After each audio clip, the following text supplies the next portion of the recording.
Hey, it's your bro. Hope you're doing well. And for this topic, we'll be discussing fonts in CSS. So let's get into it.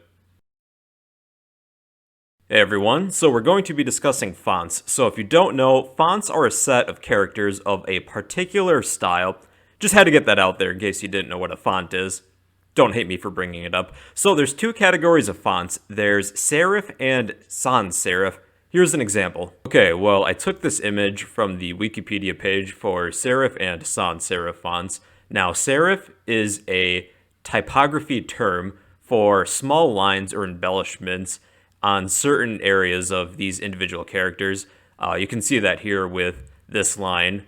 All the serifs are colored red. Now, sans serif means without then those lines that we were discussing. So if you're going to pick a font for your web page, I would recommend something that is sans serif that doesn't have these little lines, just because it's easier to read on a computer screen. But if you really want to go crazy with serif fonts, be my guest. I'm not going to stop you, but generally sans serif fonts tend to be better. Okay then, let's get started. Let's add some sample text to our page. I'm going to create an H1 header. I will add the text, perhaps font demo.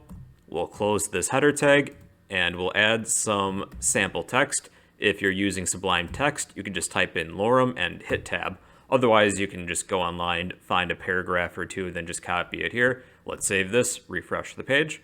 So I have a style sheet already linked to my HTML file. I will place all of the changes and properties for CSS using the style sheet, but if you're doing this internally or inline, you can feel free to do that as well. So let's change the font of our paragraph. So I'm going to type in P, because we're targeting the paragraph elements, and a set of curly brackets, and now we can start adding some font properties.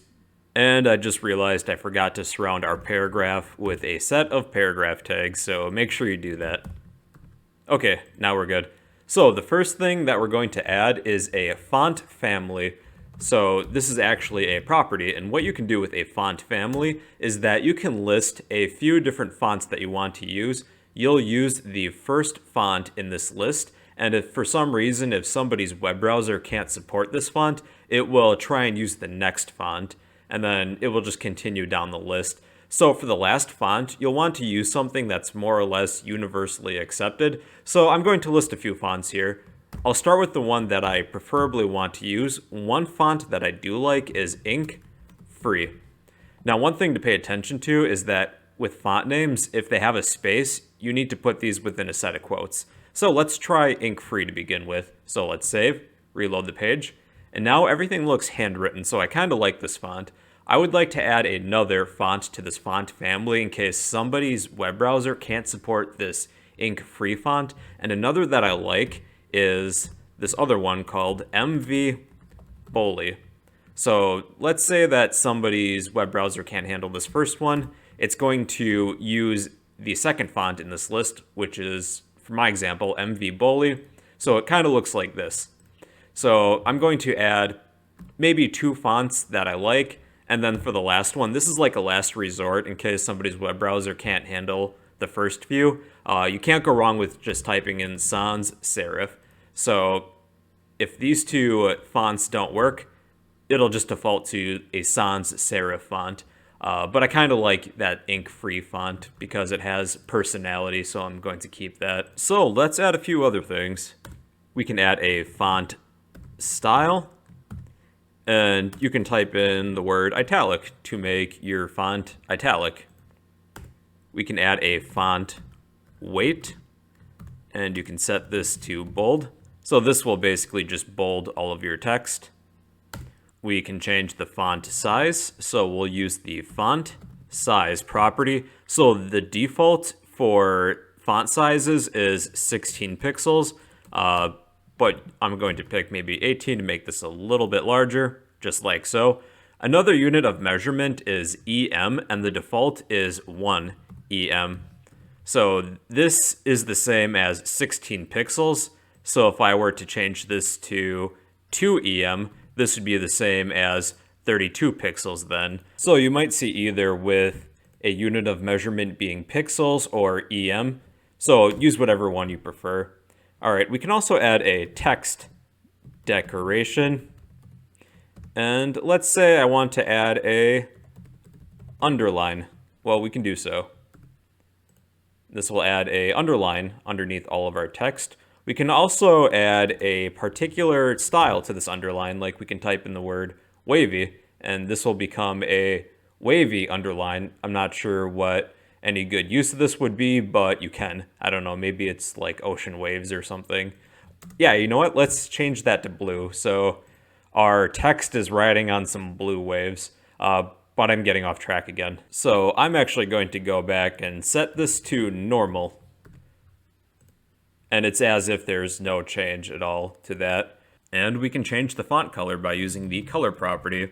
You can type in a color name here, or you can use a hexadecimal value if you know how those work. One value that I like is 00AA00, and this is a green color, kind of like that. So with the fonts normally available to you with HTML and CSS, it's somewhat limited, but you also have access to the Google Fonts API, and I'll show you how you can add a style sheet link for a custom font from the Google Fonts API. First, I'll show you the website for where to go for that. So this site is easier to find than what I anticipated. All you do is go to fonts.google.com. I'll post this link in the description down below. So we can actually browse through these fonts. If there's anything you like, you can just click on it. Then I'll show you the next steps. I did find one that I liked, and it was called Aldrich. I think it's pronounced Aldrich. I don't know, probably pronouncing it wrong. But I kind of like this font because it's techie, kind of fits my channel. So I'm going to click on this. All right, so then I'm going to select this style, then go to this embed tab. All right, so we're going to take this link, we're going to copy this, go to our HTML file, and we're going to paste it within the head. So that's step one. Now with step two, which HTML element do we want to target? Let's target our H1 header that we have. So we're going to make a block for this on our style sheet, and we're going to go back to this embed tab, and we're going to just copy this font family. Otherwise, you can just type it in. Basically, all you have to make sure to do is just to type in the font name that you used. So let's save this. I can actually close out of this page now, refresh our page, and we now have this custom font from the Google Fonts API. And with this font family, you can also add a few other fonts to fall back upon in case, for some reason, this one isn't supported. So perhaps I'll just add that ink-free font that I like, and then make sure each font is separated with a comma. So basically, since my web browser supports this font, it's going to display this one. Then it's going to fall back on these other fonts in case this first one isn't supported.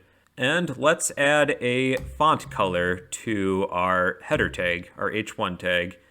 And perhaps I'll pick a very bright green color. So that's 00FF00. Let's see what that looks like. Oh yeah, that's pretty sweet. But I think this would look better on a black background. So I'm actually going to target the body element of our web page, and I'm going to set the background dash color to black. Otherwise, if you don't want to type in the word, you can just type in hashtag, and the hexadecimal value for black is just 6 zeros. All right, let's see what this looks like. Oh, but I misspelled body, so make sure you spell it right.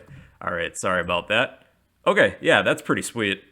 And maybe I'll just change the background color of this paragraph element.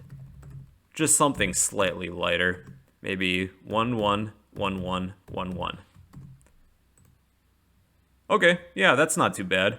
So that concludes this topic on fonts in CSS. If you would like a copy of what we worked on here today, I'll post all of this markup in the comments down below and pin it to the top. But yeah, that's how fonts work in CSS. Hey you, if you enjoyed this lesson, then you can help me help you in 3 easy steps by smashing that like button, drop a comment down below, and subscribe if you'd like to become a fellow bro.